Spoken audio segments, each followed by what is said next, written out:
Estamos agradecidos al Señor por este tiempo en su casa, amén. Estudiando y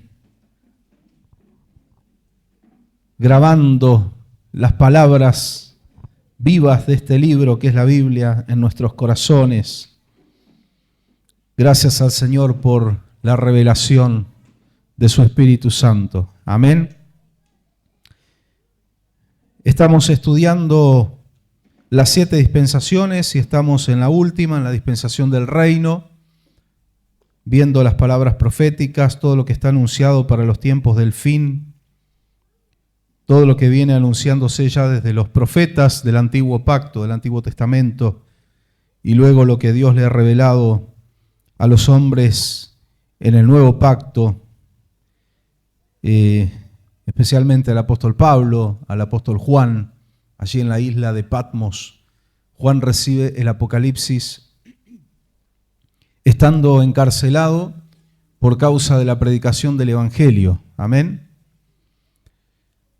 La Biblia fundamentalmente, esto es algo importante, No tiene que ver con el tema, pero cuando la palabra del Señor habla y de los presos os acordasteis, no habla de delincuentes, está hablando de los que estaban prisioneros por la predicación de la palabra.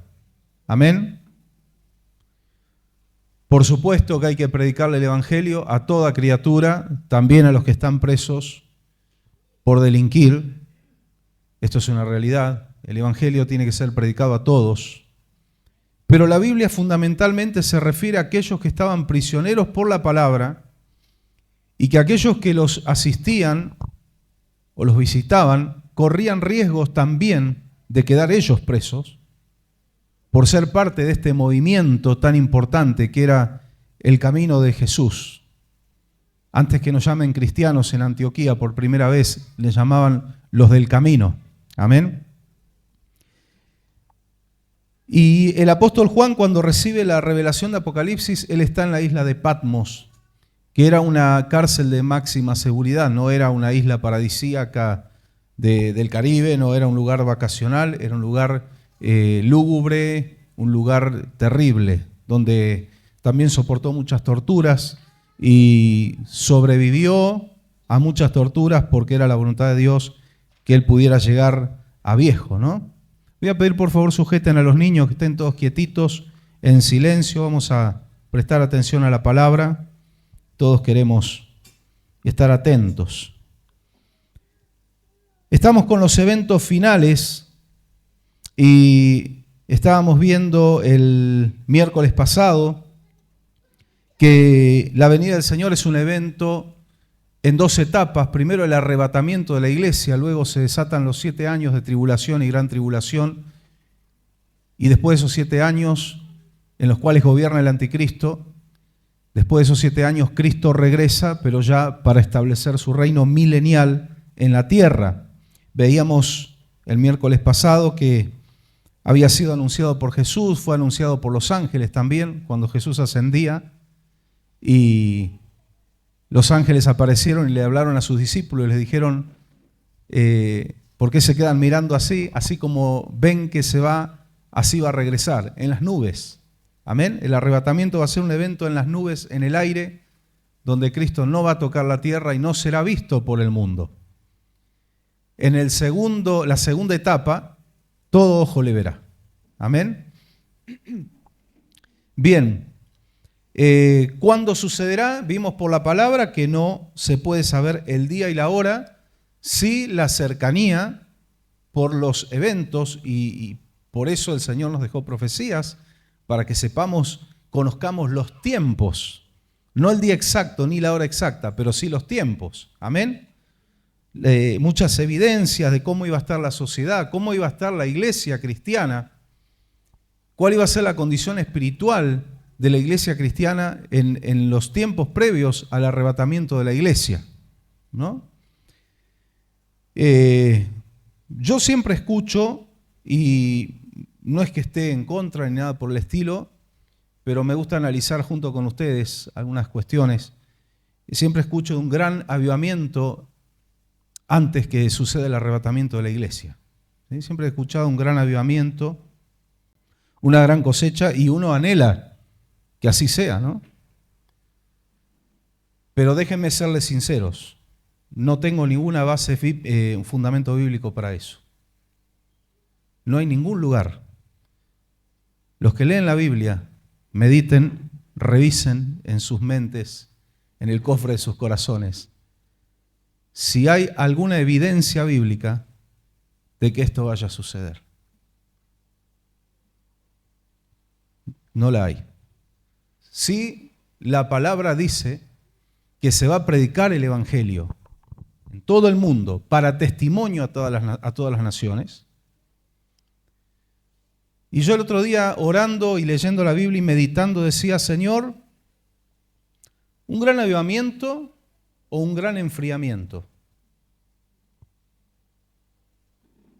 ¿Cuál iba a ser el indicio de los tiempos previos al arrebatamiento de la iglesia? ¿Un gran avivamiento o un gran enfriamiento? De eso sí tengo evidencias bíblicas. Apostasía, una proliferación alarmante de la apostasía, de un falso evangelio desvirtuado.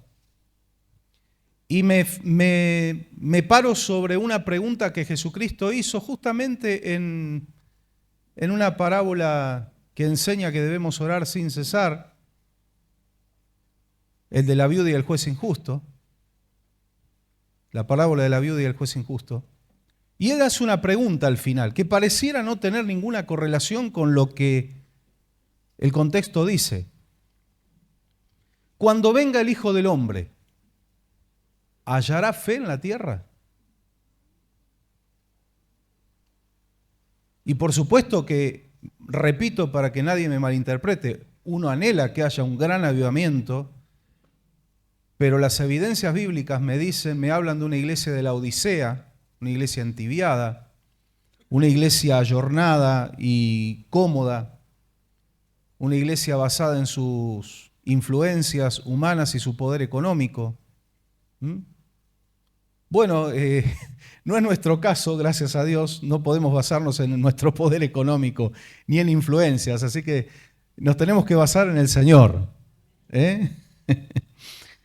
Pero no habla de una congregación en específico, sino individuos creyentes, porque dentro de una iglesia donde se mueve la presencia del Señor y el Espíritu Santo, va a haber gente fría, va a haber gente tibia, va a haber gente descuidada.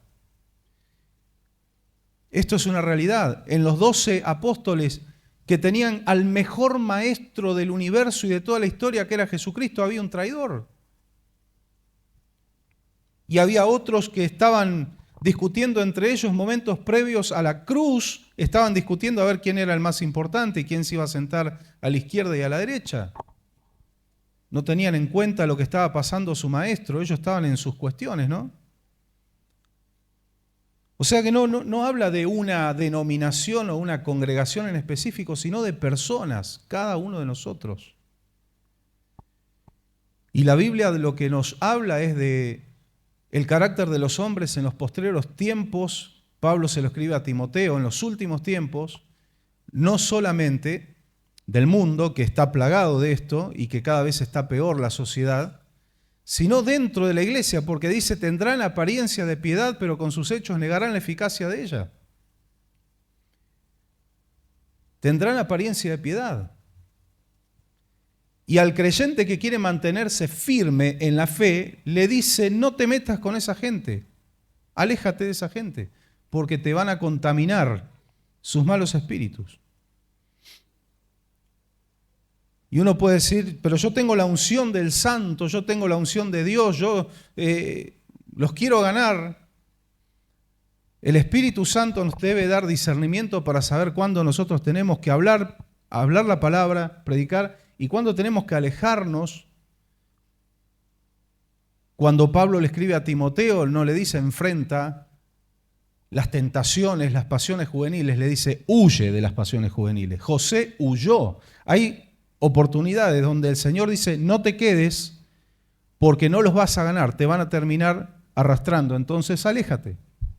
El Señor conoce la influencia demoníaca espiritual que hay en gente que dice ser creyente y no lo son. Habla también, si hablamos de que esto es la condición de muchos cristianos en los últimos tiempos, estamos hablando de cristianos gobernados no por el Espíritu Santo, sino por demonios.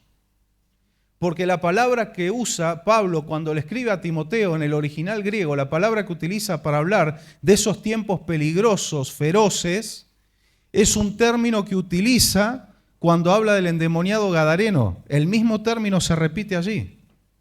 Así que ustedes vayan captando a qué se refiere y cuál va a ser la condición de muchos creyentes en los últimos tiempos. Por eso yo me planteaba y en base a la palabra decía, Señor, ¿un gran avivamiento o un gran enfriamiento? Pero ahí está la voz del Espíritu Santo que nos habla. Mientras nos hable el Señor tenemos que dar gloria a Dios. Porque si el Señor se empieza a alejar y ya no nos habla más, estamos en graves problemas. Cuando el Espíritu Santo le habla a Timoteo a través del apóstol Pablo y le dice, aviva el fuego del don de Dios que hay en ti. Aviva el fuego. No está en automático. Hay que avivarlo. Hay que poner leña. Usted enciende una estufa, leña, y no es que le pone 4 o 5 tronquitos y eso va a arder por la eternidad. Usted tiene que ir agregándole, usted tiene que ir atizando el fuego. Y así es en nuestra vida espiritual. Que el Señor nos ayude a no dormirnos en los pequeños detalles. Tengamos cuidado. Prestemos atención a lo que hemos aprendido, no sea que nos deslicemos, dice la palabra. Quizá no es el gran tropezón y la gran caída, son pequeños deslices hasta que cuando aquel que se ha descuidado se da cuenta, ya está de bruces en el piso, ¿no? Y el Señor nos quiere evitar todo eso. Que estemos preparados para aquel día, como dijo en el Señor Jesús, allí en Lucas capítulo 21. Que oremos, que clamemos para escapar de todo lo que vendrá y estar en pie delante del Hijo del Hombre. Amén. Por eso, por evidencias bíblicas, nosotros sabemos que el arrebatamiento de la iglesia será antes que comience a gobernar el anticristo. Y algunos, y sobre todo he escuchado en estos últimos tiempos, la proliferación de la corriente teológica que cree que en la mitad de la semana 70 va a venir el arrebatamiento, que tenemos que pasar los primeros 3 años y medio. Se basan en algunas cosas, como lo de la final trompeta, que yo ya lo expliqué. No es la 7ª trompeta de Apocalipsis, porque no estaba escrito Apocalipsis, se refiere a la fiesta del Yom Teruá.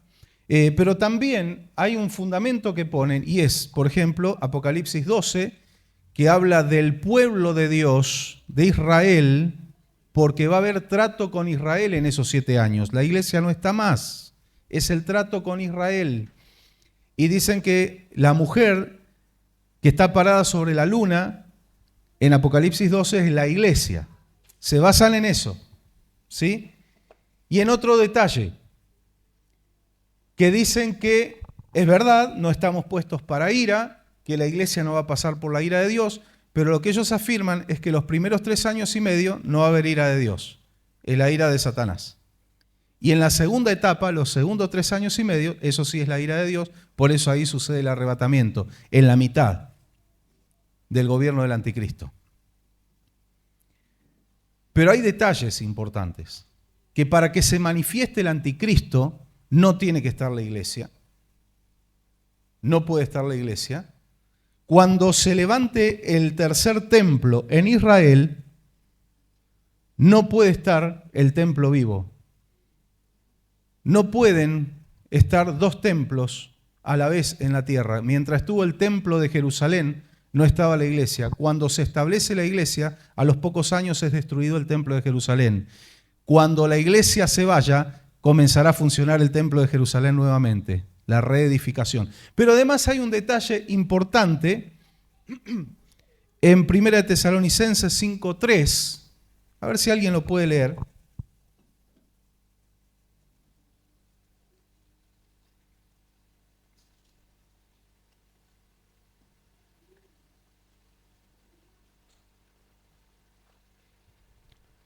Primera Tesalonicenses 5:3. Si alguien lo tiene, puede leerlo. Que cuando digan paz y seguridad, entonces vendrá sobre ellos destrucción repentina, como los colores a la mujer encinta, y no escaparán. Ahí está, hay un detalle. Yo quiero que usted despacito prestemos atención a cada palabra.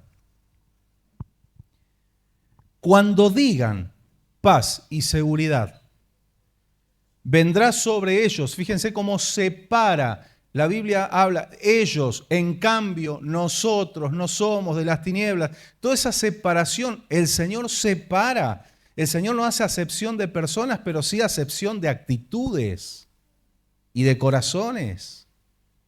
El Señor separa la paja del trigo, el Señor separa las cabras de las ovejas, el Señor separa los benditos de los malditos.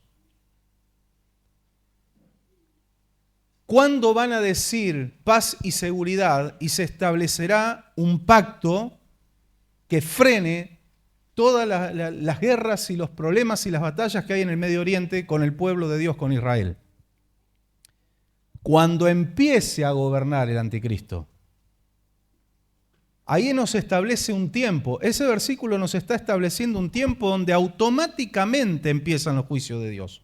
No es a los 3 años y medio. Cuando empieza el gobierno del anticristo, cuando digan paz y seguridad, vendrá sobre ellos destrucción repentina. ¿Cuál destrucción repentina? Si el anticristo entra como un pacificador. Juicios de Dios. Juicios de Dios. Por lo tanto, concluyo en esto. Afirmar que la iglesia debe pasar por los primeros 3 años y medio, porque los primeros 3 años y medio no son juicios de Dios, es una afirmación errónea. Cuando digan paz y seguridad, eso es al principio del gobierno del anticristo. ¿Por qué? Porque por las claras la Biblia nos enseña que a los 3 años y medio rompe el pacto, muestra su verdadero rostro y se arma la tole tole con Israel. O sea, el momento de paz y seguridad no es a los 3 años y medio. El momento de la destrucción repentina de los juicios de Dios, lo que se lo conoce como el día del Señor, que no es el Shabbat, no es el sábado, sino habla de juicios, eso comienza desde que empieza el anticristo a gobernar. Por lo tanto, la iglesia debe ser arrebatada antes que empiece a gobernar el anticristo. Son detalles que tenemos que prestarle atención. Cuando habla también Pablo y dice con respecto a nuestro encuentro con el Señor, ¿sí? La venida del Señor y nuestra reunión con Él y del día del Señor, no tenemos que ser engañados, confundidos con respecto a que no vendrá sin que antes se manifieste la apostasía y se manifieste el hombre de pecado, el hijo de perdición. Y lo han relacionado mal, lo han relacionado con nuestra reunión con el Señor. Pero Pablo está allí mencionando 3 cosas, está detallando la venida del Señor, nuestra reunión con Él y el día del Señor. ¿Qué es lo que no vendrá sin que antes se manifieste el anticristo? El día del Señor. El día del Señor, o sea, no comenzarán los juicios de Dios. No es que no vendrá el Señor a buscarnos hasta que el anticristo esté gobernando. No. Está diciendo no vendrá los 7 años de tribulación y gran tribulación, ¿sí? Hasta que no se manifieste el anticristo, porque Él es el que va a comandar ese gobierno. Cuando vamos a Apocalipsis, usted en su casa va a poder leer con detenimiento.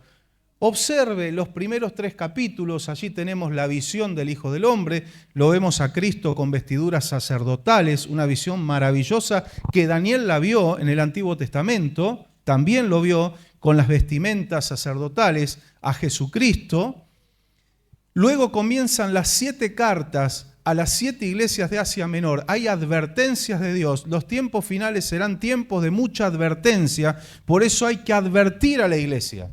Una iglesia que está plantada en la guía del Espíritu Santo y conoce los tiempos en los cuales está transitando. Es una iglesia que advierte, no es una iglesia que apachucha, que dice que está todo bien, no es una iglesia que bendice cualquier cosa, no es una iglesia que da charlas motivacionales y le soba el lomo a los oyentes. Es una iglesia que incomoda, que sacude, que despierta. Yo creo que uno de los momentos más incómodos y desagradables del día es cuando te suena el despertador. Porque estás en pleno sueño, y sobre todo ahora, calentito, tapado, y ojo a la frazada, y ni hablar si el despertador tiene asistente. Y no estoy hablando de IA. Estoy hablando de una madre, un padre que viene y te dice, che. Bueno, la iglesia que está plantada en la palabra del Señor es una iglesia que incomoda, porque sacude, porque despierta, porque advierte. Entonces vemos Apocalipsis capítulo 1, 2 y 3, vemos la visión de Cristo, vemos las cartas, las advertencias, los llamados de atención a la iglesia y luego, preste atención, todo Apocalipsis, desde el 4 en adelante la iglesia no figura más. Preste atención. No figura más, no está más en Apocalipsis. ¿Qué empieza en el capítulo 4? La ruptura de los 7 sellos. ¿Quién es el que abre las series de 21 juicios? 7 trompetas, 7 copas, los 21 juicios. ¿Quién es el que rompe el primer sello? Es Cristo. Pero antes que eso suceda, ¿qué es lo que escucha Juan? Cuando habla del arrebatamiento de la iglesia, vamos a relacionar, hermanos, yo le voy a hacer que haga trabajar la mente. Nuestro entendimiento tiene que ser ministrado. Nuestro entendimiento tiene que recibir enseñanza. Enseña el apóstol Pablo esto. Dice que cuando suene la final trompeta, una trompeta que solo la iglesia va a escuchar. Un llamado, esa trompeta es un llamado. ¿Y qué es lo que pasa con Juan? Escucha una voz como de trompeta que le dice, sube acá. ¿A dónde sube Juan? En la visión. Al tercer cielo. Porque ¿a dónde lo llevan a Juan? Al trono, donde está Dios, donde están los querubines, los serafines, los 24 ancianos, representantes del pueblo de Dios del Antiguo Testamento, 12 tribus, representantes del pueblo de Dios del Nuevo Testamento, 12 apóstoles, 24 ancianos, que son ángeles, Ahí es donde lo llevan a Juan. Esa es una visión de arrebatamiento. Escucha una voz como de trompeta que le dice, sube acá. Y Juan empieza a ver que traen un libro, un rollo con 7 sellos allí lacrados, nadie los puede abrir. ¿Quién es digno de abrir este libro? Y ve que nadie lo puede abrir, ni siquiera los ángeles. Y dice que Juan empieza a llorar y se angustia y dice, ¿cómo no hay nadie digno de empezar con esto? Y dice que entre medio de los 4 seres vivientes se acerca uno como un cordero inmolado. Usted sabe quién es. Y dicen, Él es digno. Él es el único que puede abrir los sellos. Cantamos, de desatar los sellos digno es, digno de abrir el libro. De ese libro de Apocalipsis capítulo 4, capítulo 5, empiezan, Él rompe el primer sello. ¿Y qué es lo primero que aparecen? 4 jinetes de Apocalipsis. ¿Quién es el primer jinete? De un caballo blanco. ¿Quién es? El anticristo. Viene en un caballo blanco porque es un rey, es un gobernante, pero no viene con la espada, viene con un arco. Pero noten el detalle, noten este detalle, sean minuciosos por favor. Un arco, no flecha. Era costumbre en algunos pueblos en la antigüedad que cuando iba una embajada de paz iban con un arco sin la flecha. Eso anunciaba una intención de paz. No iban con un arco entesado o con una espada en la mano, sino un arco sin flecha, porque este viene a traer una falsa paz y seguridad. Y apenas empieza a gobernar, y cuando digan paz y seguridad, vamos a ir atando los hilos, ¿sí? Vendrá destrucción repentina. Comienzan los juicios de Dios desde el momento 1 del gobierno del anticristo, porque en el primer sello aparece el anticristo. ¿Y qué es lo que lo sigue después? Pestes, hambres, guerras. Se empiezan a derramar juicios desde el momento 1, porque todo eso, yo quiero que usted se pare en esto, párese firme en la palabra. No está hablando de ira del diablo, está hablando de Cristo desatando sellos de juicios. No está hablando que eso es ira del diablo, aunque la ira del diablo va a estar presente los 7 años, pero la ira del Cordero también. Y nosotros no estamos puestos para ira. Ahora, si alguno se quiere quedar, Dios le ayude, estaremos ocupados en las bodas del Cordero. ¿Para qué queréis? Dice, creo que es el libro de Amós, que dice, ¿para qué queréis el día de Jehová? Si será un día de angustia, un día terrible. Ayúdanos, Señor.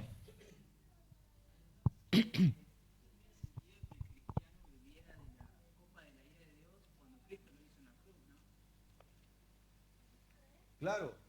A ver, yo quiero dejar en claro algo, porque también Jesús le dijo a los hijos de Zebedeo, a Juan y Jacobo, le dijo, de la copa que yo bebo ustedes van a tener que beber.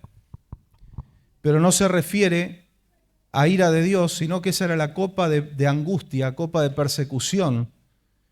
Porque esto tenemos que dejar en claro. Yo no estoy diciendo, y jamás dije, te puedes revisar videos míos de hace años atrás, la iglesia va a ser libre de cualquier tipo de persecución o libre de cualquier tipo de tribulación. No, nunca dije eso. Ningún siervo de Dios responsable diría semejante cosa. Porque es necesario que a través de muchas tribulaciones alcancemos salvación, crezcamos en la fe, pero no de ese. Lo que está hablando la palabra es que el Señor nos va a librar de su ira. De eso nos va a librar el Señor. Por eso el Señor nos disciplina ahora, porque prefiere, lo dice la palabra, que Él quiere disciplinarnos como hijos aparte para no tener que condenarnos con el mundo, no tener que castigarnos con el mundo. Y no se refiere solamente al lago de fuego, sino los castigos que van a venir sobre la tierra, porque antes del lago de fuego, la ira de Dios se desata en esta tierra. Alguno puede decir, bueno, pastor, pero se debe referir a la ira de Dios en el lago de fuego. No, eso viene después. La ira de Dios se desata acá, en la tierra, donde se cometieron todas las injusticias. Acá. Van a encontrar cosas en Apocalipsis como ustedes derramaron la sangre de mis profetas, yo ahora les voy a dar a beber sangre a ustedes. Son terribles los juicios que hay en Apocalipsis. Y la iglesia no está para eso. Y repetimos, los juicios de Dios comienzan cuando comienza el gobierno del anticristo. Primer sello, segundo sello, empieza toda una serie de juicios. Y repito esto para que lo recordemos, desde capítulo 4 de Apocalipsis la iglesia no está más en la tierra. Léalo con detenimiento. Va a haber cosas que seguro no va a entender, no hay problema. De a poco vamos estudiando y vamos comprendiendo, pero no va a encontrar a la iglesia. Sí va a encontrar a Israel. ¿Cuántos leyeron? Gracias, hermano. ¿Cuántos leyeron Apocalipsis? No me lo digan, pero medítenlo. ¿Cuántos estuvieron leyendo Apocalipsis? Sí van a encontrar a Israel. A Israel lo van a encontrar. La descendencia de los santos, cuando habla de los santos en la Biblia, se refiere a 3 cosas. Hay oportunidad donde los santos se refiere a la iglesia redimida de Cristo, hay oportunidad donde los santos se refiere a los santos de Dios, a ángeles. Por ejemplo, los ángeles que figuran en Daniel, los vigilantes, que figura en el libro de Enoc también, pero está en nuestro canon bíblico, en el libro de Daniel, son los que los encargados de traer el juicio sobre Nabucodonosor. Cuando Nabucodonosor pierde la cordura, ¿sí? ¿Se acuerdan todo eso? Bueno, los santos no se está refiriendo a los israelitas, no se está refiriendo a la iglesia que todavía no estaba, sino a ángeles. Y por último, se refiere a los santos o al pueblo santo cuando habla de Israel. Y usted cuando analiza las profecías y habla del pueblo santo, usted va a ver que está hablando de Israel. Y lo va a encontrar a Israel en Apocalipsis, desde el capítulo 4 en adelante. Usted va a ver oportunidades donde lo ve Israel. Va a ver Israel, va a ver los 144.000 elegidos, que son 12.000 de cada una de las 12 tribus de Tanzania, de Israel. Y los dos testigos, ¿de dónde son? Moisés y Elías. Aun si alguno estuviera en desacuerdo conmigo, Enoc y Elías, bueno, no eran gentiles.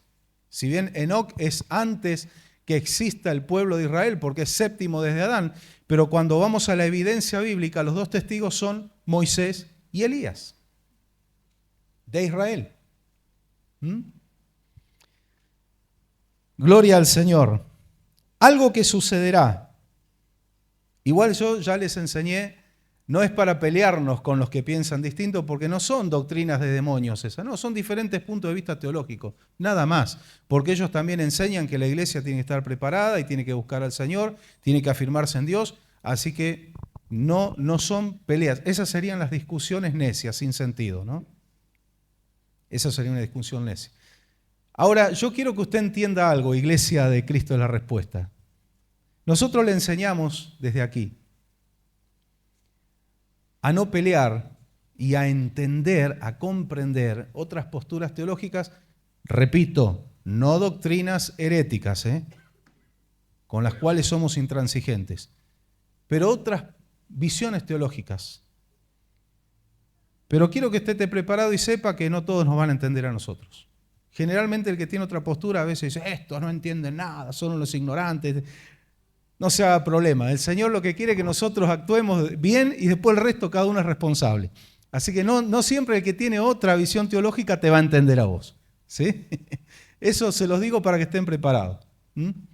Bueno, lo mismo que cuando digo no estamos puestos para ganar discusiones, sino para ganar almas para Cristo. Pero siempre va a haber el que te va a querer ganar la discusión. Bueno, eso está, ¿no?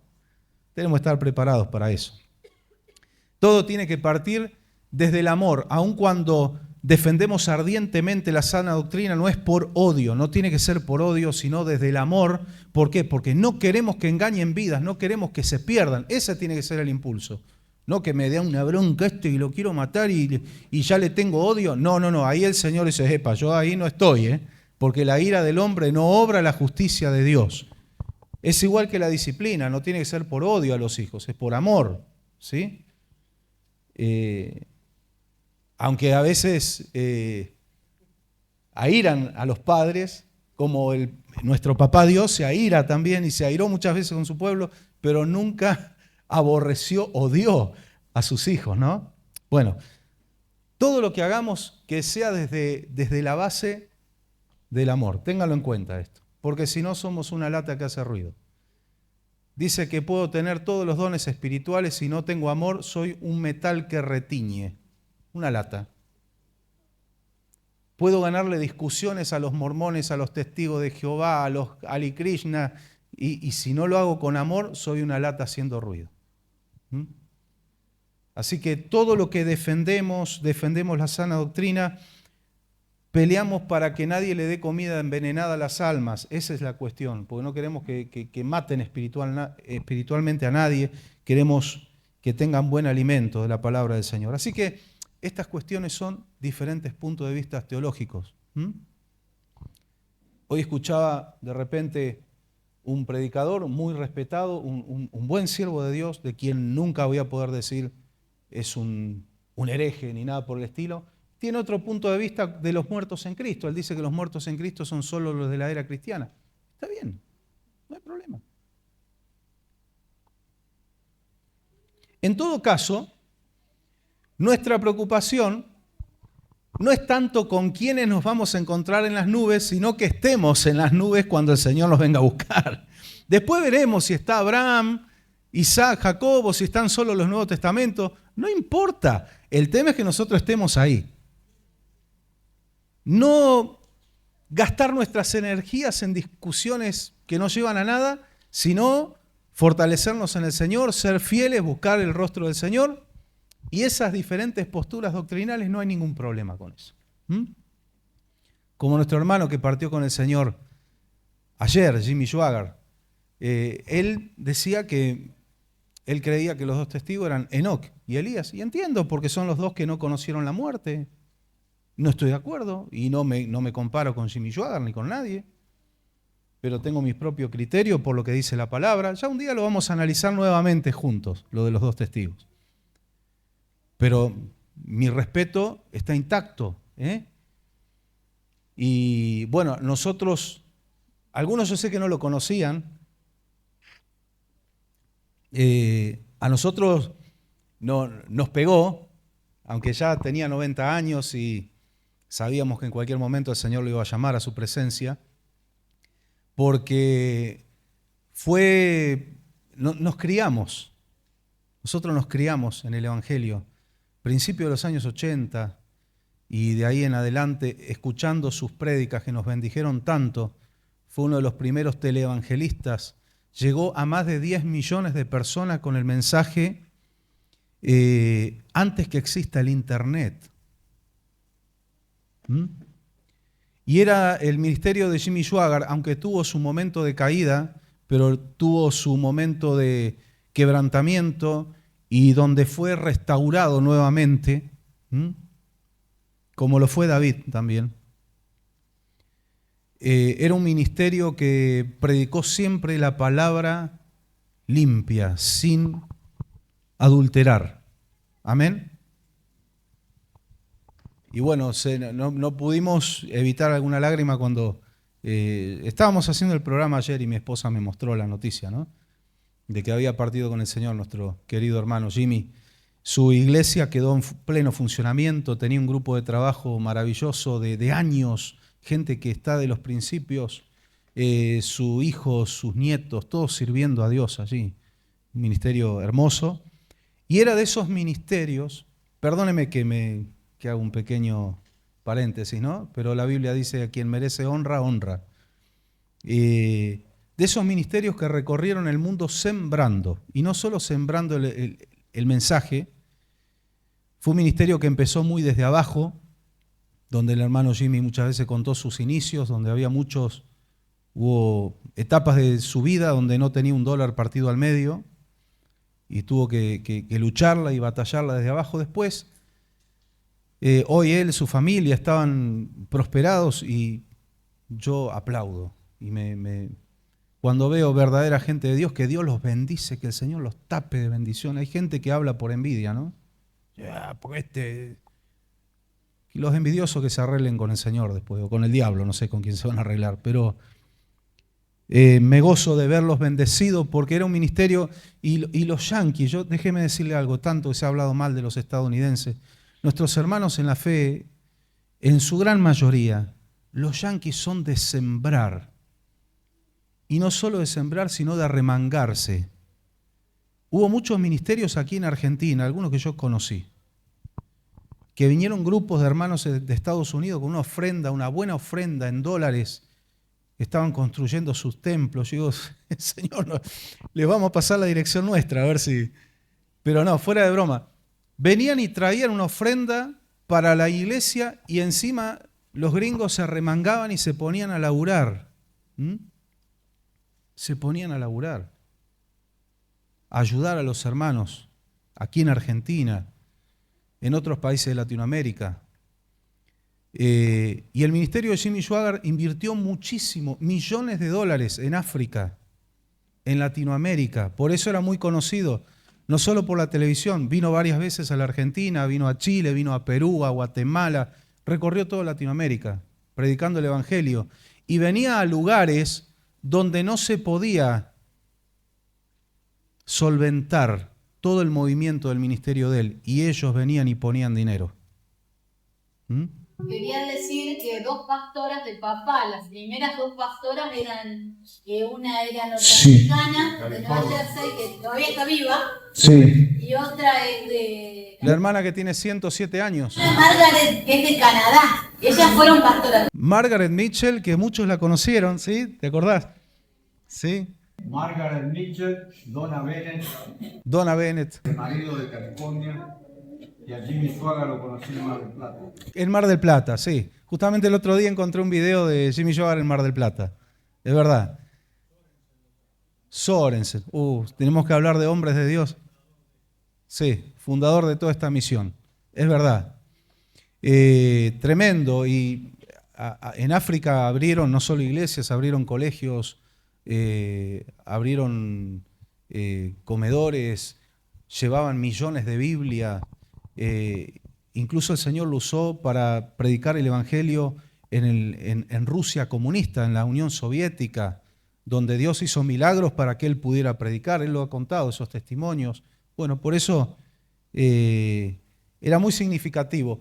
Y me acuerdo que hace unos años atrás, con mi esposa empezamos, hacía años que no escuchábamos nada, ¿no?, de Jimmy Swaggart. Dijimos, vamos a ver qué es de la vida del pastor Jimmy. Y encontramos, ¿no?, su iglesia funcionando, un canal de televisión, radio y demás. Y empezamos a poner prédicas en la radio. Bendicen, realmente bendicen, ¿no? Hombres de Dios con todo un respaldo, una vida de respaldo, ¿no? No es solo retórica, tiene que haber una vida de respaldo. Los cánticos, hermoso. Ahora les cuento una pequeña anécdota. Y ¿cómo es? Él era primo de Jerry Lee Lewis. ¿Cuántos lo conocieron a Jerry Lee Lewis? Digo que hicieron la película Grandes Bolas de Fuego. Jerry Lee Lewis. Jerry Lee Lewis conocía a Cristo. Y en sus últimos años, perdónenme, yo lo hacía muerto hace un montón, ¿no? Falleció en el 2022, Jerry Lee Lewis. Y en los últimos años él tuvo un acercamiento, tuvo como, ¿cuántas? 7 mujeres, ¿no? No todas juntas, obviamente, fue en diferentes etapas. Tuvo una vida tormentosa. Era primo en tercer grado, Jimmy Swaggart también, de Elvis Presley. Jimmy era Jimmy Lee Swaggart. Y este hombre tuvo un acercamiento nuevamente a las cosas del Señor y grabaron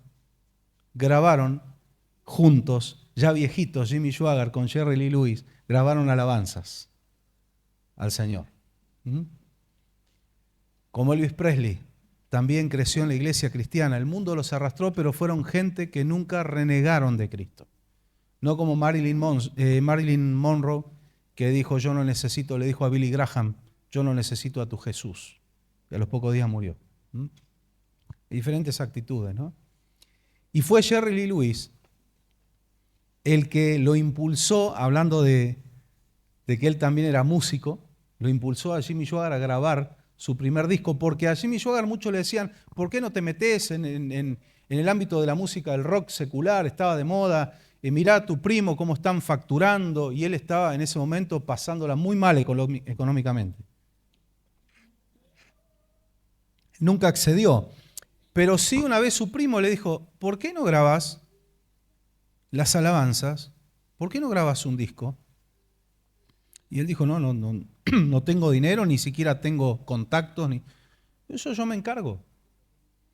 Y Jerry Lee Lewis fue usado para que Jimmy Swaggart grabe su primer disco. Y cuando él tenía que grabar esa noche, le ponen una traba y le dicen que él no pertenecía al gremio, al sindicato de los músicos, entonces no podía tocar el piano, solo podía cantar. Y él dijo, no, yo canto y toco el piano, dijo Jimmy Swaggart. Dijeron, no puede. Y estaba visitando a su primo en Ferrydale, ¿no? Luisiana. Y le dice, tengo este inconveniente, tengo el turno esta noche ya en el estudio, para entrar al estudio a grabar mi primer disco y no me dejan tocar el piano. ¿Y cómo hacemos? Y Jerry Lee Lewis era amigo de uno que era dueño de casinos en Las Vegas. Por eso yo digo, cuando Dios quiere usar gente para bendecirte, si tiene que usar a un mafioso, lo va a usar también, ¿eh? Así como el diablo a veces los usa para causarnos problemas, también Dios puede usar a quien Él quiere, porque Él dijo, mío es el mundo. Y dice que este hombre escuchó y dijo, ¿de qué están hablando? No, le explicaron el problema. Dijo, o sea, un drama.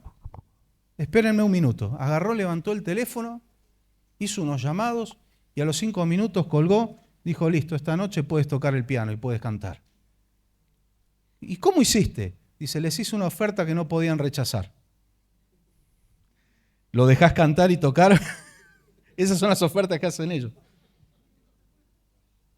Y así Dios usó a esa gente para abrir caminos a alguien que no tenía ni los contactos ni el dinero. De la parte económica se encargó Jerry Lee Lewis. Bueno, cuando Dios quiere hacer algo, Dios va a abrir caminos. Y Él le encanta a veces vernos cómo estamos. Nos deja por ahí, permite que estemos sin recursos nosotros para ser Él el que dice, déjenme a mí. Y abrir caminos y que cuando los caminos se abrieron, digamos, este fue el Señor. No fui yo, no fue mi dinero, no fue, este fue el Señor, ¿no? Una pequeña anécdota y seguimos. Yo conocí un pastor pentecostal de Asambleas de Dios en Buenos Aires hace muchos años. Él era muy conservador, ¿no? Legalista, podríamos decir. Pero él admitía el rock and roll y el blues porque era fan de Jimmy Swaggart. Él era fan de Jimmy Swaggart, entonces le gustaba el rock y el blues cristiano, porque Jimmy Swaggart siempre hizo ese estilo, el folk americano y todo eso, ¿no? Bueno, gloria a Dios por los que pelearon ya pelearon la batalla y corrieron la carrera y guardaron la fe hasta el final y ahora ya están para recibir la corona de la vida. Nosotros no es que estemos tan interesados en recibirla ya, creo que todos queremos seguir sirviendo al Señor en la tierra, pero tenemos que apuntar a eso, ¿sí? Ni yo ni ustedes somos ni Jimmy Swaggart ni Gigi Ávila, yo soy Pablo, nuestra hermana Isabel, Lucho allá, Luciano, su nombre, ponga su nombre, usted de usted, y usted tiene que lograr eso también, tenemos que llegar, que podamos decir, ya peleé la batalla, ya corrí la carrera, guardé la fe, ahora lo que me espera es ir a recibir la corona de la vida, ¿no? A eso tenemos que apuntar. Y una de las cosas que recibiremos en el arrebatamiento es que nuestros cuerpos serán transformados. Esto es algo importante, dice que cuando seamos revestidos de inmortalidad, no es que nuestros cuerpos van a quedar tirados y nosotros recibimos un cuerpo nuevo. Va a haber una transformación que de alguna manera el cuerpo físico de los que estemos vivos, cuando venga el Señor, va a ser transformado, va a ser absorbido lo corruptible por lo incorruptible. Transformados. ¿Qué explicación científica? No sé, pregúntele al Señor cuando reciba su cuerpo nuevo. El tema es, tenemos que recibir ese cuerpo, tenemos que llegar en fidelidad hasta el fin. El que persevera hasta el fin, este será salvo. ¿Pero cómo? ¿No tengo salvación ahora? Sí, la tengo ahora, la tengo que cuidar mañana, la tengo que cuidar pasado y tengo que llegar hasta el fin.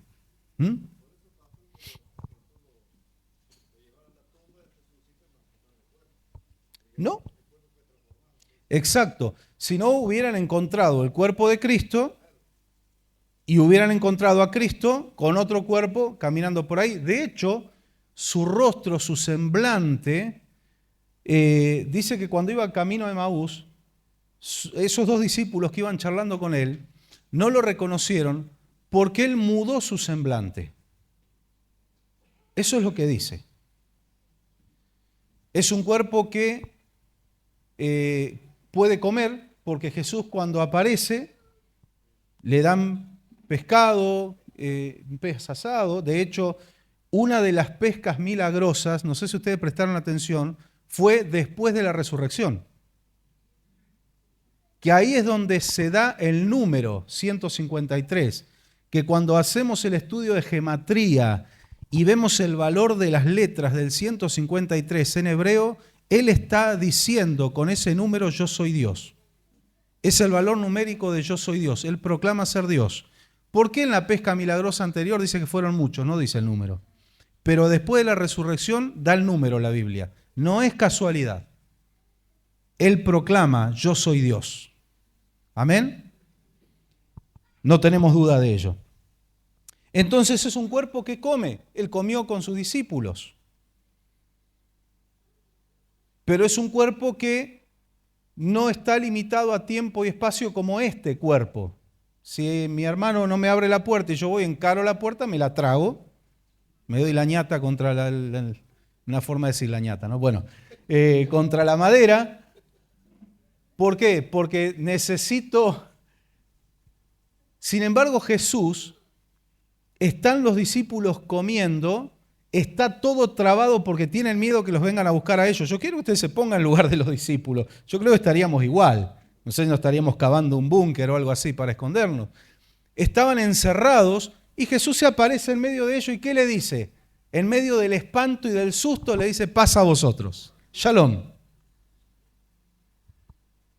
Esto es una palabra para nosotros, hermanos queridos, porque en medio del caos de la vida, muchas veces la vida nos mete en el caos, no nos metamos nosotros, ¿sí? Pero muchas veces la vida se transforma en un caos y no sabemos para dónde agarrar y la presencia del Señor traspone las limitaciones humanas, físicas, temporales nuestras y se nos aparece y dice, pasa a vosotros.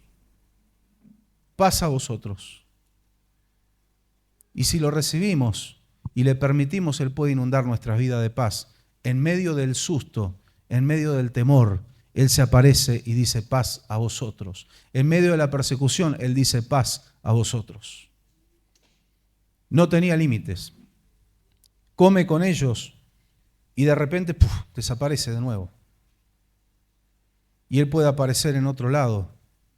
Y ese cuerpo es el que nosotros vamos a recibir. No sé si querías decir algo, Brenda. Sí. ¿Somos jóvenes con ese cuerpo o creen que los que mueren ya ancianos, por ejemplo? No son glorificados, que siguen siendo oficiales. Esa preocupación, Brenda, cambia acorde a la edad que cada uno tenemos. Ya hay un cierto límite, yo no soy viejo, pero tampoco soy un pibe, donde ya me empieza a convenir el promedio de edad, ¿o no? A mí ya me conviene, ¿no? Una bajada de kilómetros. Bueno, no, pero eso es en el milenio. No, si no estamos al horno, imagínate, todos viejitos de 900 años, 1000 años. Gandalf, el mago, era un pibe al lado nuestro. No.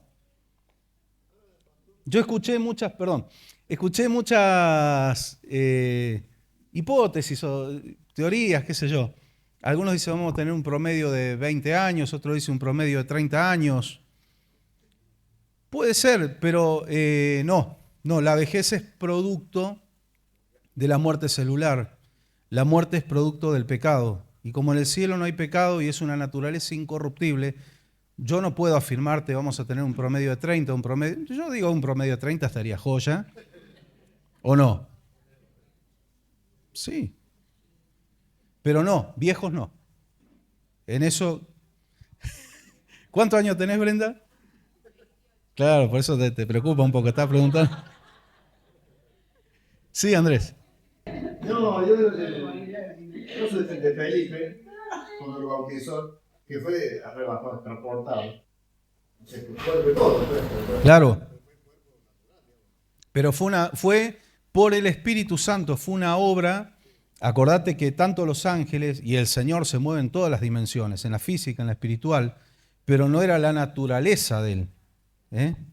No era su naturaleza, porque eso lo hizo el Espíritu Santo, que de repente estaba predicándole al eunuco, al etíope, y de repente aparece en Azoto. El Señor lo lleva ahí. Pero con el cuerpo glorificado no vas a necesitar que te transporten, sino que de plena voluntad uno puede moverse por todos lados, ¿sí? Esa es la capacidad que tiene el cuerpo glorificado. Sí. Aparte, si estamos preparados para la eternidad, no hay calendario, no hay nada, ¿no? No hay, el tiempo no será más, dice. No hay tiempo. No hay nada de No hay dolor tampoco ni enfermedad. No hay dolor, no hay enfermedad. tiempo que se está hablando ahora. Adelante, que le preocupa mucho a la gente, hacia todos. Gracias. Bueno, la edad, allá no va a existir eso. No. Es un cuerpo que no envejece. Por eso, porque, repito, el envejecimiento es producto de la muerte celular, producto del pecado. Y como eso ya la naturaleza es incorruptible y es un material celestial. La materia prima no es de la tierra. Este cuerpo fue hecho incluso antes del pecado. Hay una diferencia, porque antes del pecado fue tomado de la tierra Adán. Fue tomado de la tierra. Ahora vamos a recibir un cuerpo de material celestial. Es diferente incluso al ser humano antes del pecado. ¿Sí? Bien. Sí, hay gente que, a ver, de los que dicen haber ido al cielo, Dios les mostró visiones, hay, no sé, te voy a decir 200 y quizás 20 son experiencias reales y 180 que hicieron su minuto de fama. Esa es la realidad, ¿no? Es la realidad. Pero algunos sí tuvieron la experiencia, gente de Dios de verdad, ¿no? Y todos concuerdan en que veían a sus seres queridos rejuvenecidos.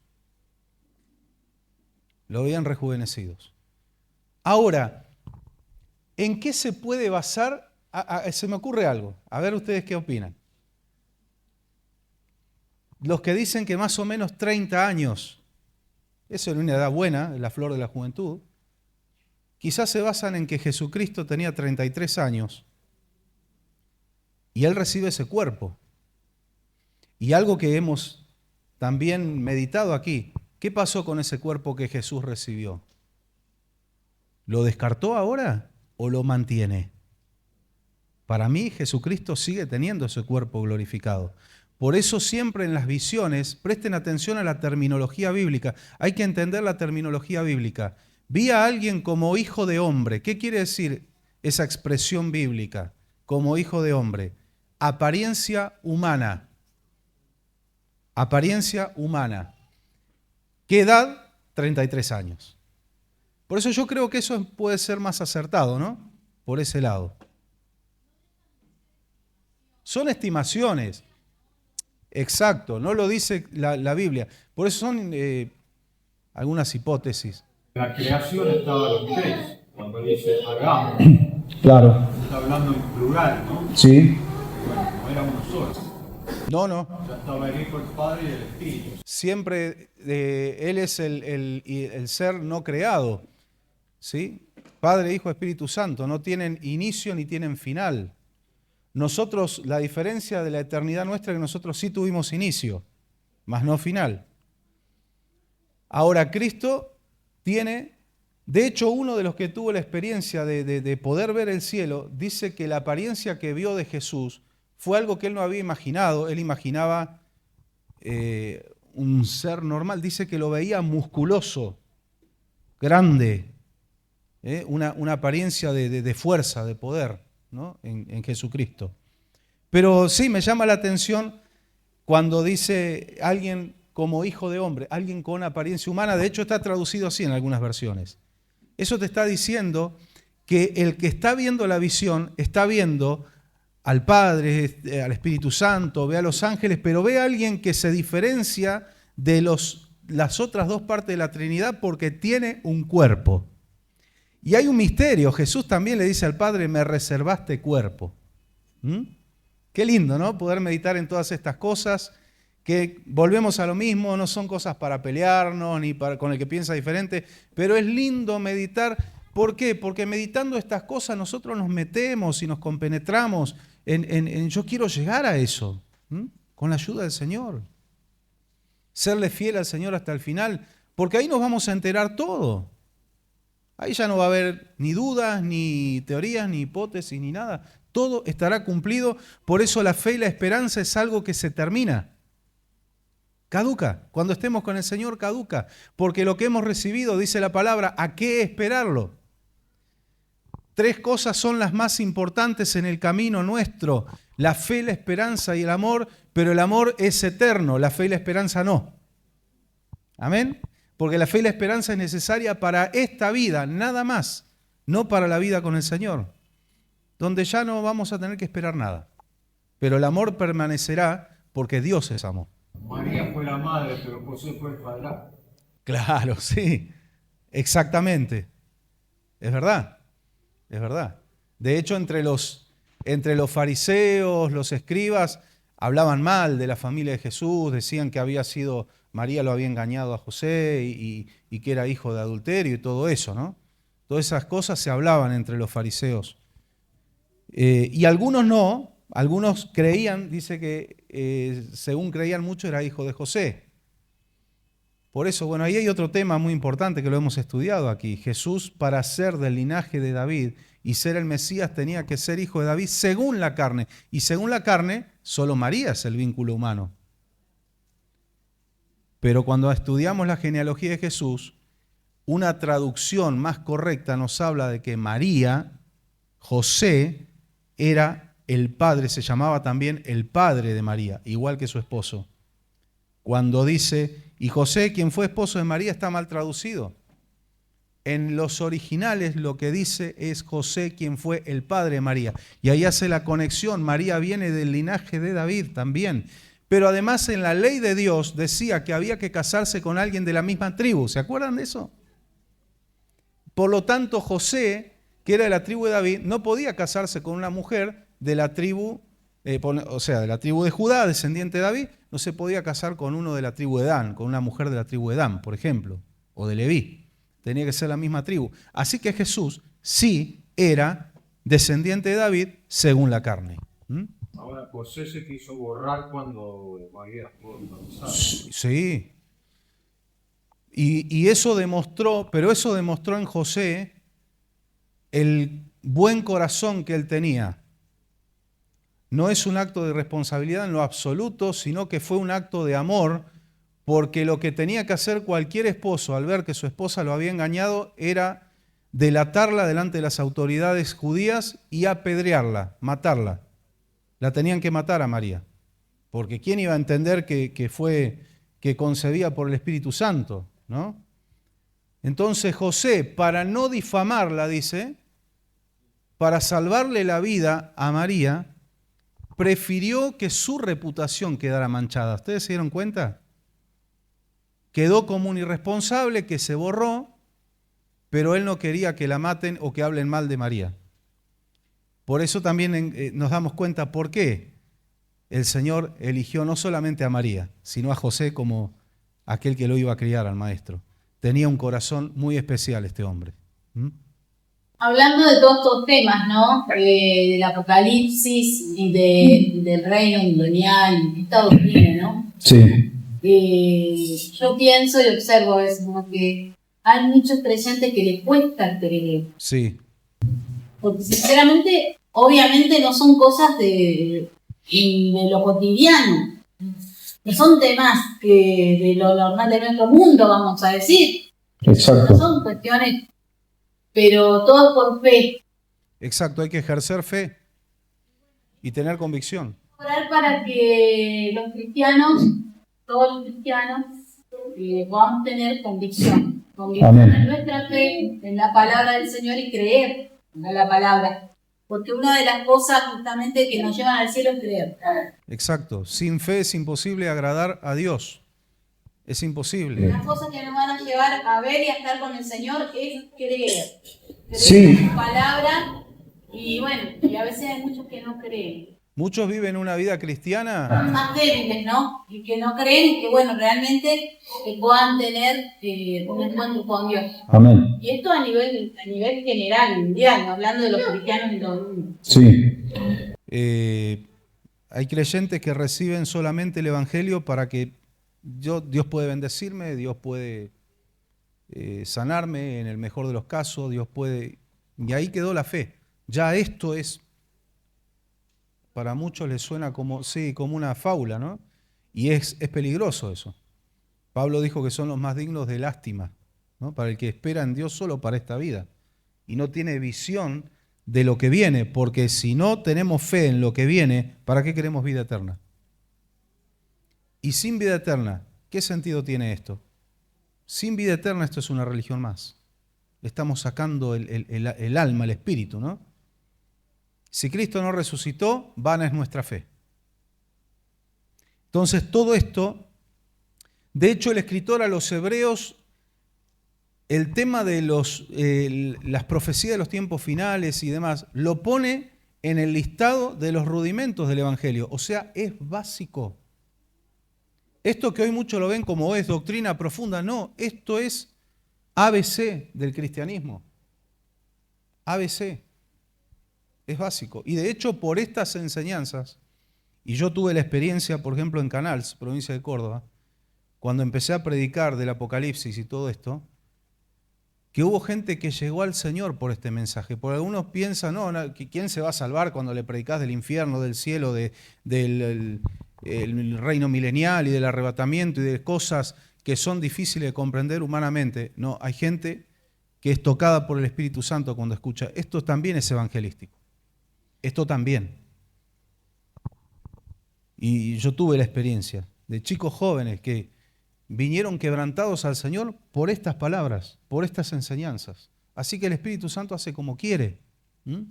También pensar que en la época de las tribulaciones, de esos 7 años de tribulación y gran tribulación, Sí. va a haber un grupo, un remanente, aunque reducido, Sí. pero que se va a salvar en esa época. Quiere decir que va a creer en Jesús en esos tiempos con lo que está pasando.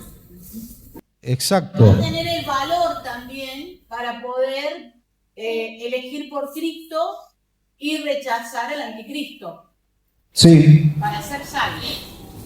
Y no, a ver, esa gente va a ver en primera persona que todo esto que se predicó en la gracia había sido cierto. Como que no van a tener mucho para dudar, ¿no? Hablando de cristianos que se queden, ¿no? Cristianos que se queden. Van a conocer bien la Escritura, pero hay otro grupo de gente que tal vez no ha escuchado todas estas enseñanzas antes de quedarse, ¿no?, en las tribulaciones. Sí. Si nos situamos ahí. Y esa gente, hay gente también de ese grupo que va a creer. Sí.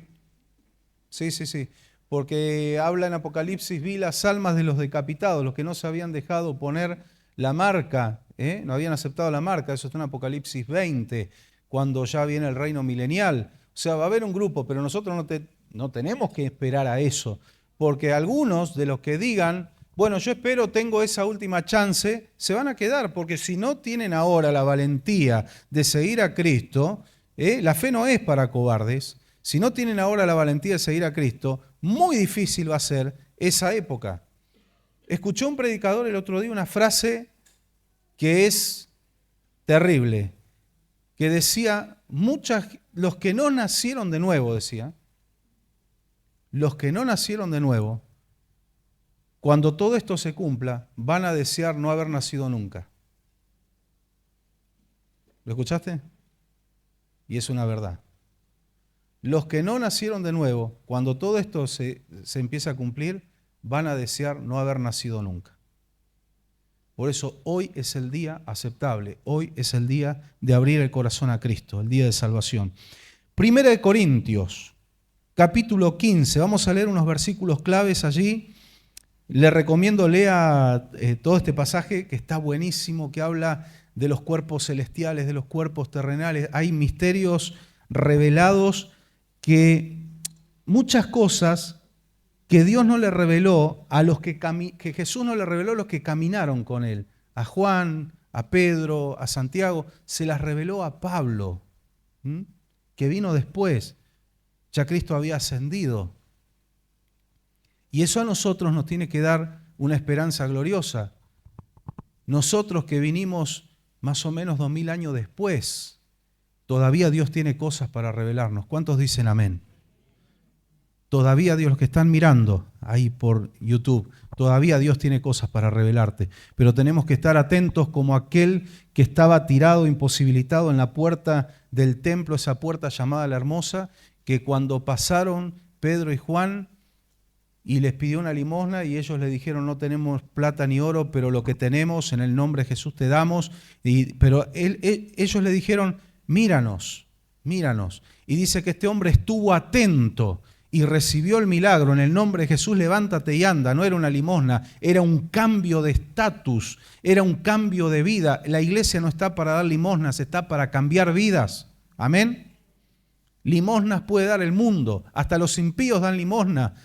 Y no estoy diciendo que no ayuda al necesitado, no me malentienda, pero estoy diciendo que esa no es la función de la iglesia principal. La función de la iglesia es predicar el evangelio que transforma vidas, porque si le llenamos la panza a la gente, pero no el corazón, esa gente se va a quedar, ¿sí? Y se va a ir a la condenación con la panza llena. La iglesia no está para eso, está para salvar vidas. No te vamos a dar plata ni oro, no tenemos, pero tenemos algo mejor que no lo compra el dinero, y es el poder de Dios. Ahora la actitud de ese hombre fue estar atento. Pedro le dijo: míranos, y él fijó los ojos en ellos. Queremos revelación de Dios, estemos atentos. ¿Dónde están nuestros ojos? ¿Para dónde van? Nuestra visión espiritual, nuestro tiempo, nuestra atención, ¿en dónde la estamos poniendo o gastando? Queremos revelación de Dios. El Señor dice: mírenme, mírenme. Puesto los ojos en Jesús, el autor y consumador de la fe. Amén. Gloria a Dios. 1 Corintios 15. Vamos a leer versículos 50 al 58. Dice: les declaro, hermanos, que el cuerpo mortal, este que tenemos actualmente, no puede heredar el reino de Dios, ni lo corruptible puede heredar lo incorruptible. Fíjense bien en el misterio que voy a revelar. No todos moriremos, pero todos seremos transformados. En un instante, en un abrir y cerrar de ojos, al toque final de la trompeta. Pues sonará la trompeta y los muertos resucitarán con un cuerpo incorruptible y nosotros seremos transformados. Porque lo corruptible tiene que revestirse de lo incorruptible. Revestirse, lo que hablábamos hoy. No es que este cuerpo va a quedar, va a ser transformado. Y lo mortal de inmortalidad. Cuando lo corruptible se revista de lo incorruptible y lo mortal de inmortalidad, entonces se cumplirá lo que está escrito: la muerte ha sido devorada por la victoria. ¿Cuántos dicen amén? Amén. ¿Dónde está, oh muerte, tu victoria? ¿Dónde está, oh muerte, tu aguijón? El aguijón de la muerte es el pecado. ¿Qué quiere decir? ¿Cómo puede la muerte quitar la vida? ¿Cómo puede tener eficacia? ¿Cómo puede cumplir su función? ¿Cuál es el arma que tiene la muerte, valga la redundancia, para matar? El pecado. La paga del pecado es muerte. Por eso dice que el aguijón de la muerte es el pecado. Y el poder del pecado es la ley. ¿Por qué? Porque la ley revela el pecado. Amén. Pero gracias, hay un pero bueno aquí. Pero gracias a Dios que nos da la victoria por medio de nuestro Señor Jesucristo. Dele un aplauso al Señor. A Él dele la gloria. Él nos da victoria. Amén. Amén. Y concluye el apóstol: por lo tanto, mis queridos hermanos, manténganse firmes e inconmovibles. Esa palabra no es para el futuro, es para hoy. Y por supuesto para mañana y hasta el último día de nuestra vida. Oremos unos por otros. Manténganse firmes e inconmovibles, progresando siempre en la obra del Señor, conscientes de que tu trabajo, mi trabajo en el Señor, no es en vano. ¿Quién te lo promete? ¿Cristo es la respuesta? ¿El pastor Carlos? ¿El pastor Pablo? ¿Las pastoras? No. El Señor está prometiendo: tu trabajo en el Señor no es en vano. Pero hay un llamado allí. Progresen, en la obra del Señor. Porque el amesetamiento espiritual es peligroso. El amesetarse. Hubo gente que tuvo su tiempo de crecimiento y un día se planchó. No creció más. Se acomodó. Ya está, yo ya serví, yo ya hice, Y eso es un peligro. El llamado del Espíritu Santo esta noche es: crezcan, prosperen en la obra del Señor. Crezcan, crezcan. Y no estoy hablando de puestos, estoy hablando de madurez espiritual, crecimiento espiritual, relación con Dios. Dios después ve qué es lo que nos da cada uno para hacer, pero tenemos que progresar en la obra del Señor, no tenemos que estancarnos. Progresen es como decir, no se estanquen. No se estanquen. Que el Señor nos ayude. Amén. Filipenses 3, a ver quién lo puede leer, versículos 20 y 21. Hermoso pasaje este también. Maravilloso pasaje. Filipenses 3, 20 y 21. En cambio, nosotros somos ciudadanos. Sí. Ciudadanos del cielo, de donde anhelamos recibir al Salvador, el Señor Jesucristo. Él transformará nuestro cuerpo miserable para que sea como su cuerpo glorioso. Ahí está. Mediante el poder con que somete a sí mismo todas las cosas. Por lo tanto, queridos hermanos míos, a quienes amo y extraño mucho, ustedes son mi alegría y mi corona, manténganse así firmes en el Señor. Amén. Manténganse así firmes en el Señor. Aquí nos está diciendo, vamos a recibir un cuerpo como el de Cristo. Ese espíritu no, porque era tangible. De hecho, tiene estructura ósea, tiene algún tipo de órganos vitales, ¿sí? Pero que no pueden ser afectados por nada. Esa es la gran diferencia. Porque cuando Tomás, el que no creía, porque no había estado en el primer culto, pues el faltar a los cultos te carcome la fe. Hay que estar, a menos que uno esté enfermo, por supuesto, no se pueda movilizar o trabajando. Esa es otra cuestión. Pero cuando podemos estar, tenemos que estar. Ya todos lo habían visto a Jesús, ya todos habían comprobado que era Él, y este llegó tarde y no le creía. Y tuvo que el maestro decirle, tocá, poné tu mano en mi costado, está la marca de la lanza. Por alguna razón de testimonio, ese cuerpo conservó cicatrices. Piensen esto. Porque nosotros, si tenemos alguna cicatriz de una operación, de lo que fuere, eso en el cuerpo nuevo no va a estar.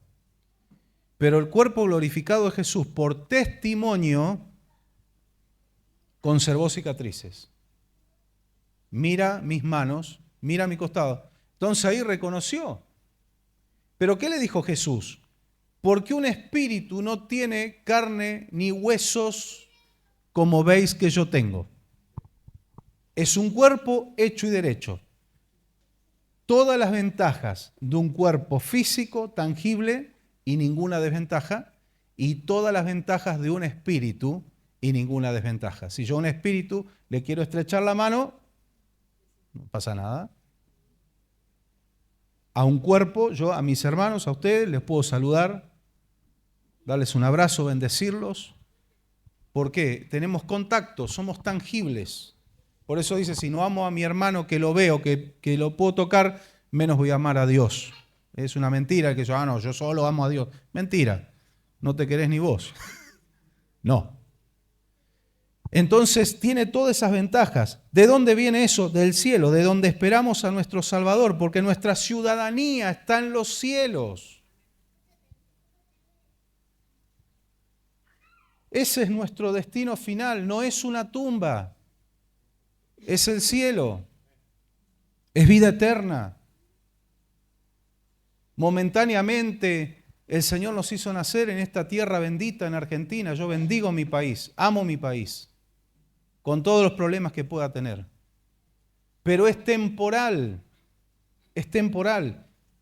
Nuestra ciudadanía eterna está en los cielos, tenemos pasaporte del cielo, tenemos que hablar el idioma del cielo, tenemos que tener las costumbres del cielo, tenemos que vestirnos como en el cielo. Y no hablo que anden túnicas blancas, pero nuestra vida tiene que reflejar cuando dice la oración del Padre Nuestro: venga tu reino, hágase tu voluntad aquí en la tierra como en el cielo. ¿Quiénes muestran y viven y experimentan la voluntad de Dios en la tierra? ¿Quiénes?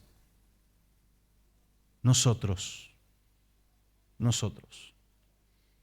Y el Señor nos exige transparencia. El otro día veía una noticia que usted sabe que para entrar en Estados Unidos, ya sea para vacaciones, lo que sea, usted tiene que tener una visa que no es solo pagar. Hay países que la visa es un pequeño impuesto, nada más. Pero en Estados Unidos te van a investigar, te van a llamar a la embajada en Buenos Aires y te van a hacer una entrevista donde van a evaluar tu código gestual, a ver si estás mintiendo. A ver. No es fácil,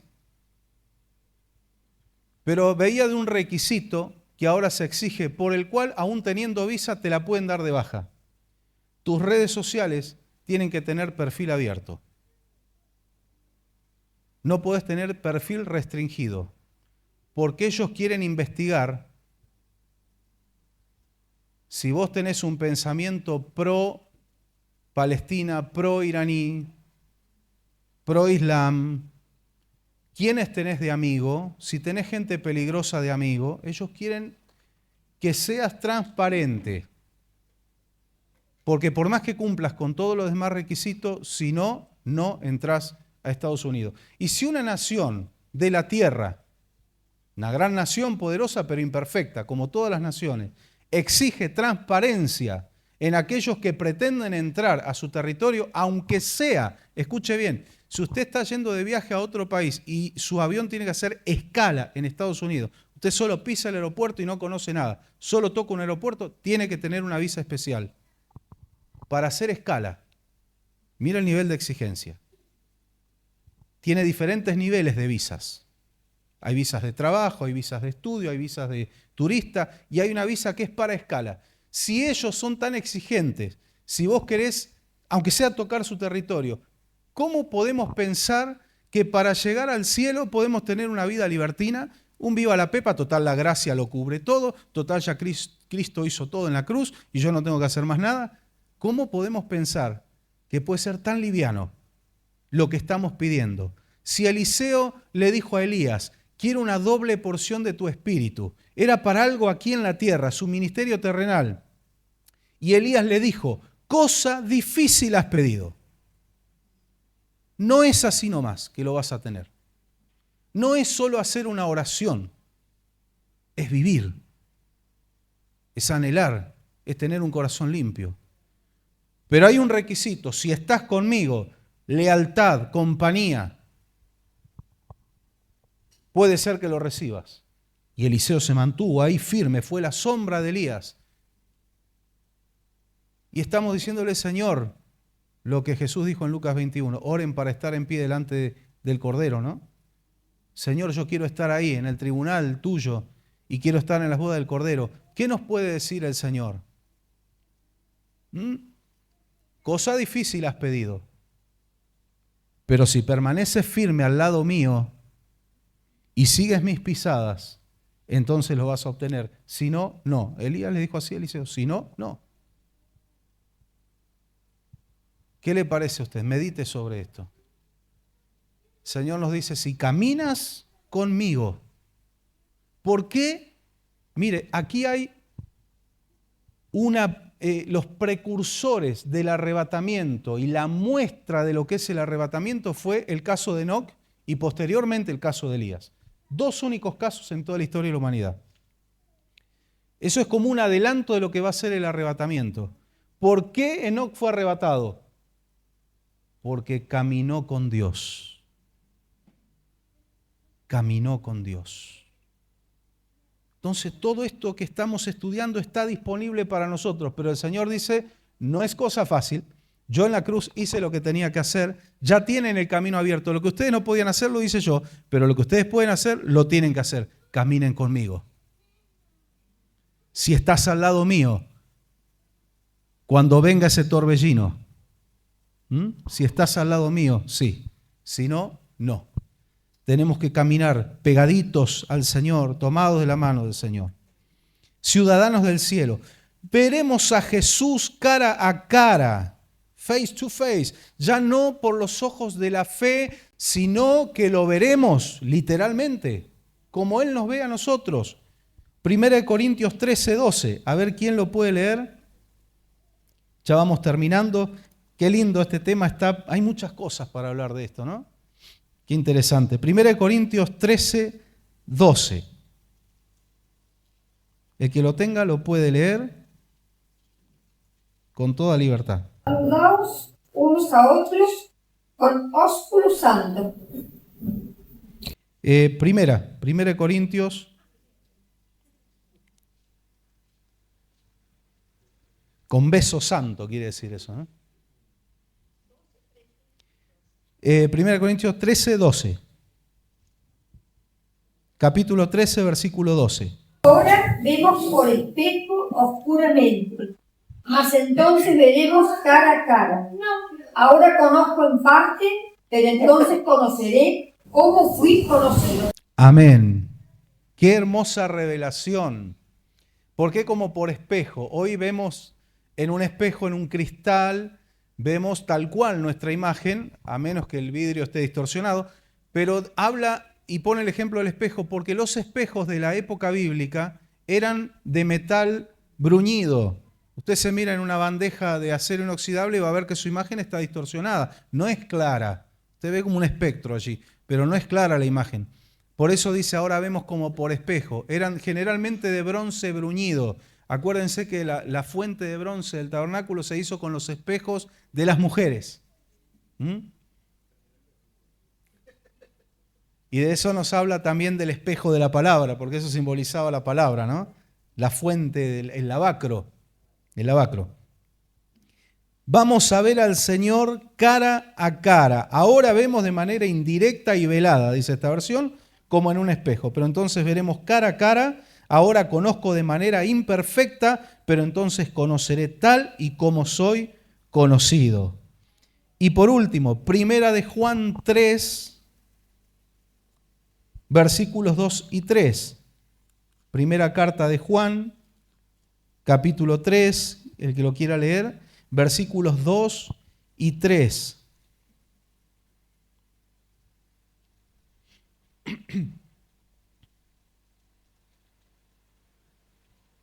Quien lo tiene puede leerlo.